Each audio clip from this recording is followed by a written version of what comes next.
I found that nothing in life is worthwhile unless you take risks. Nothing.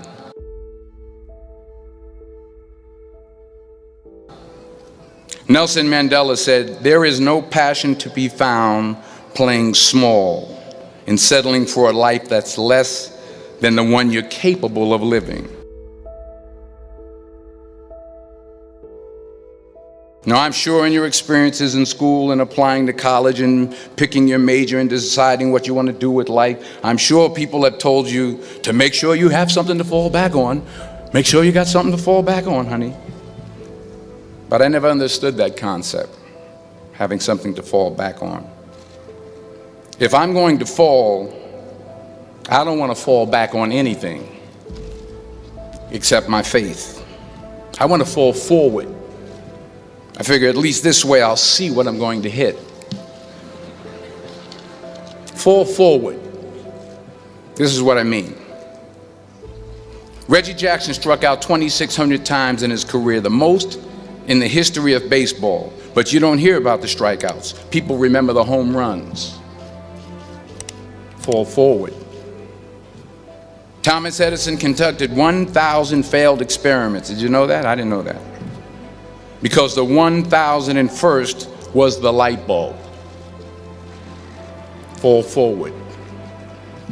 Every failed experiment is one step closer to success. You've got to take risks, and I'm sure you've probably heard that before, but I want to talk to you about why that's so important. I got 3 reasons, and first, you will fail at some point in your life. Accept it. You will lose. You will embarrass yourself. You will suck at something. There's no doubt about it. And I know that's probably not a traditional message for a graduation ceremony, but hey, I'm telling you, embrace it, because it's inevitable.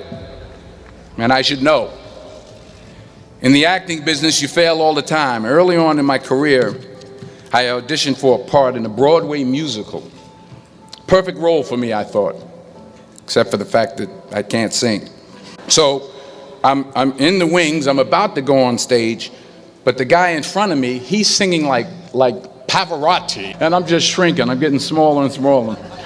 So I come out with my little sheet music, and it was Just My Imagination by the Temptations. That's what I came up with.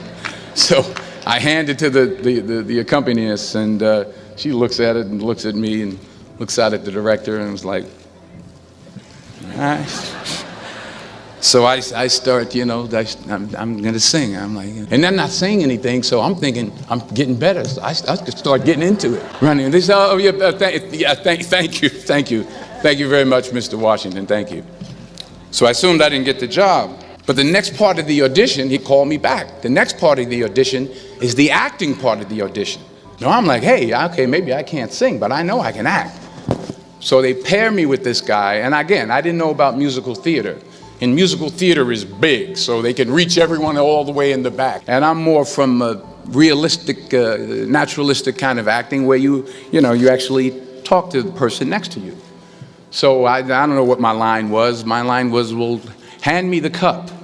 And his line was, well, I will hand you the cup, my dear. The cup will be there to be handed to you. I said, oh, okay. Well, should I give you the cup back? Oh, yes, you should give it back to me, because you know that is my cup and it should be given back to me. I didn't get the job. But here's the thing. I didn't quit. I didn't fall back. I walked out of there to prepare for the next audition, and the next audition, and the next audition. I prayed. And I prayed. But I continued to fail and fail and fail. But it didn't matter, because you know what? There's an old saying, you hang around the barbershop long enough, sooner or later you're going to get a haircut. So you will catch a break, and I did catch a break. Last year, I did a play called Fences on Broadway. Won the Tony Award. And I didn't have to sing, by the way. But here's the kicker. It was at the Court Theater. It was at the same theater that I failed that first audition 30 years prior. The point is, every graduate here today has the training and the talent to succeed.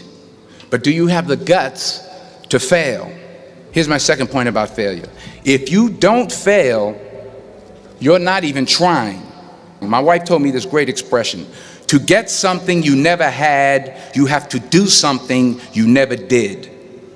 Les Brown's a motivational speaker. He made an analogy about this. He says, imagine you're on your deathbed, and standing around your deathbed are the ghosts representing your unfulfilled potential.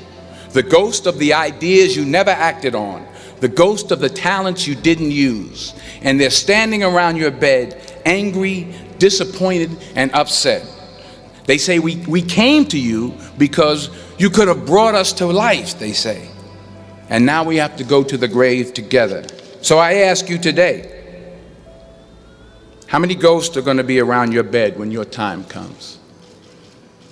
You've invested a lot in your education, and people have invested in you. And let me tell you, the world needs your talents, man, does it ever.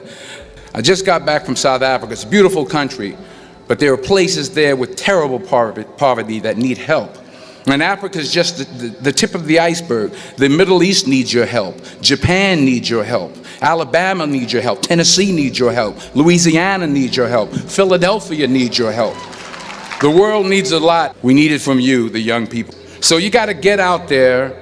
You got to give it everything you got, whether it's your time, your talent, your prayers, or your treasures. Because remember this, you will never see a U-Haul behind a hearse. You can't take it with you. The Egyptians tried it, and all they got was robbed. So the question is, what are you going to do with what you have? I'm not talking about how much you have. Some of you are business majors, some of you are theologians, nurses, sociologists. Some of you have money, some of you have patience, some of you have kindness, some of you have love, some of you have the gift of long suffering. Whatever it is, whatever your gift is, what are you going to do with what you have? All right, now here's my last point about failure. Sometimes it's the best way to figure out where you're going. Your life will never be a straight path. I began at Fordham University as a pre-med student. I took a course called cardiac morphogenesis. I couldn't read it, I couldn't say it, I sure couldn't pass it. So then I decided to go into pre-law, then journalism. And with no academic focus, my grades took off in their own direction. I was a 1.8 GPA one semester, and the university very politely suggested that it might be better to take some time off. I was 20 years old, I was at my lowest point. And then one day, and I remember the exact day, March 27th, 1975, I was helping my mother in her beauty shop. My mother owned a beauty shop up in Mount Vernon. And there was this older woman who was considered one of the elders in the town. And I didn't know her personally, but I was looking in the mirror, and every time I looked at the mirror, I could see her behind me, and she was staring at me. She just kept looking at me. Every time I looked at her, she kept giving me these strange looks. So she finally took the dryer off her head and she said something I'll never forget. First of all, she said, "Somebody give me a piece of paper, give me a piece of paper." She said, "Young boy, I have a prophecy, a spiritual prophecy." She said, "You are going to travel the world and speak to millions of people." Like a wise ass, I'm thinking to myself, maybe she's got something in that crystal ball about me getting back into school next fall. But maybe she was on to something, because later that summer, while working as a counselor at a YMCA camp in Connecticut, we put on a talent show for the campers. And after the show, another counselor came up to me and asked, "Have you ever thought about acting? You're good at that." When I got back to Fordham that fall, I got in and I changed my major once again for the last time. And in the years that followed, just as that woman prophesied, I have traveled the world and I have spoken to millions of people through my movies. Millions who, up till this day, I couldn't see while I was talking to them. But I see you today, and I'm encouraged by what I see, and I'm strengthened by what I see, and I love what I see. Let me conclude with this one final point. Many years ago, I did this movie called Philadelphia. We filmed some of the scenes right here on campus. Philadelphia came out in 1993. It's about a man played by Tom Hanks who's fired from his law firm because he has AIDS. He wants to sue the firm, but no one's willing to represent him until a homophobic ambulance chaser lawyer, played by yours truly, takes on the case. In a way, if you watch the movie, you'll see everything I'm talking about today. You'll see what I mean about taking risk or being willing to fail. Because taking risk is not just about going for a job. It's also about knowing what you know and what you don't know. It's about being open to people and to ideas. In the course of the film, the character I play begins to take small steps, small risks. He very, very, very slowly begins to overcome his fears. And I feel ultimately his heart becomes flooded with love. And I can't think of a better message as we send you off today. To not only take risks, but to be open to life, to accept new views, and to be open to new opinions, to be willing to speak at a commencement at one of the best universities in the country, even though you're scared stiff. While it may be frightening, it will also be rewarding. Because the chances you take, the people you meet, the people you love, the faith that you have, that's what's going to define you. And when you fall throughout life, fall forward.